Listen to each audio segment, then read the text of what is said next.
Hi all, welcome back to my lecture series. This is R. Muthuminal, Assistant Professor at the Department of Agricultural Engineering from SNS College of Technology. Today we'll see the continuity of previous class, that is ozone layer and ozone hole, that comes under the unit Earth's climate system under the subject climate change and adaptation for the students of final year 7th semester. Before going into the session, we'll have a small recap what and all we have seen at the previous lecture series topics.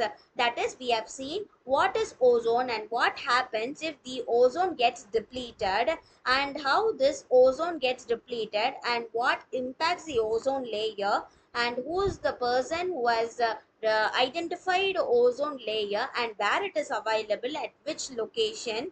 And we have also seen the assessment questions that are available at the um, unit, and what are the roles of ozone layer. I have just started how are the humans are affected by it and what could be the impacts at the previous class.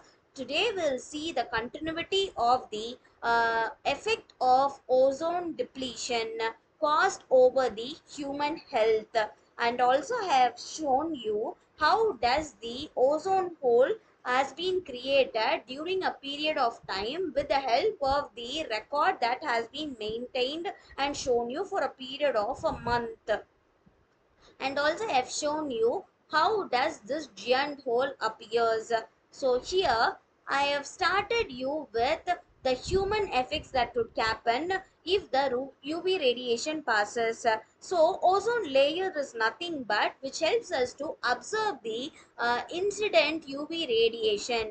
So if that UV radiation's frequency has not been observed, what happens? The higher frequency gets incident, that is group B or group C gets incident at the earth's surface, which directly reaches to the human beings, plants and animals that are available at the earth's surface. So if that's the case, what happens in the sense, um, uh, it will cause serious effects at the human health. For example, think of a time if we have been fallen down and something is broken, or someone is asking us to scan over us, what rays we use? We use UV rays for scanning us. So if else the rays that has been passed through us has been having a higher frequency, it will cause a serious effect. And also someone would say that if someone is been prone to UV radiation that has been passed through them, and if there is a metal or something that is always absorbing that kind of radiation, what happens in the sense, they will not feel of eating anything. This is a slight symptom when we are exposed to a lower frequency of UV radiation.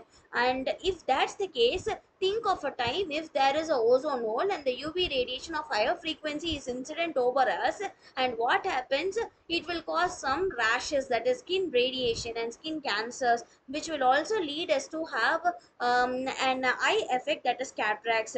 And our previous generation people, the elder ones, will always say that we mustn't visualize the sun's radiation directly at the mid of the day, because it will be in peak in radiation, so that if we see that light rays directly during mid time, it will cause a serious effect to our eye power. That is why they are asking us not to see them. And if the radiation is directly incident over us, it will also result in cataract.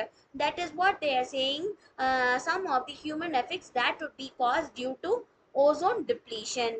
This is the effect on environment. It will cause us global warming. That means that the temperature of the environment gets increased if the UV radiation gets directly incident over the surface.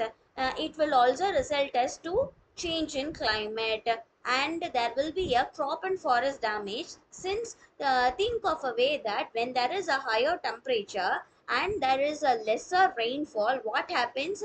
The crop and forest will be in very drier nature. So if the temperature gets increased, obviously it is caught on fire, which will result in crop and forest damage. That is why we have been indicating here that there will be an effect at the crop and forest too. It will also cause us infection and skin disease on the animals, which is similar to that of the infection and skin disease that is caused over us.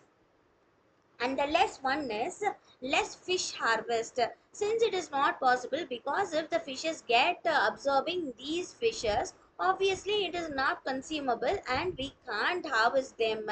It is not prone to eat them. That is why these are the effects that are caused due to the ozone depletion. The ozone depletion is usually caused due to the presence of chlorine containing source gases, primarily chlorofluorocarbons, which are related to halocarbons. These are usually emitted by the usage of ACs, fridges that have been developed at the previous decades. So nowadays we have been asked to ban the CFCs, and that's why we are being asked to replace the older versions of ACs and fridges that are prone to emit CFCs, and also we have been asked to reduce the fire which develops a larger amount of emitting carbon dioxide materials. And also we have been taking up charge in converting our fuel vehicles into electric vehicles, so that we can minimize the damage that has been caused to the ozone layer. How we can prevent the ozone depletion? Nowadays we have been under the international agreement that is known as Montreal Protocol, that will help us to avoid or ban the substances that deplete the ozone layer. And also the government have decided to eventually discontinue the production of CFCs, carbon tetrachloride and methyl bromide. And also we have been develop more ozone friendly substitutes.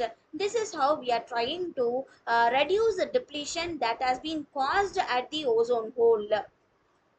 The ozone depletion can also cause increase in global warming and greenhouse effect, which will lead us to serious disasters.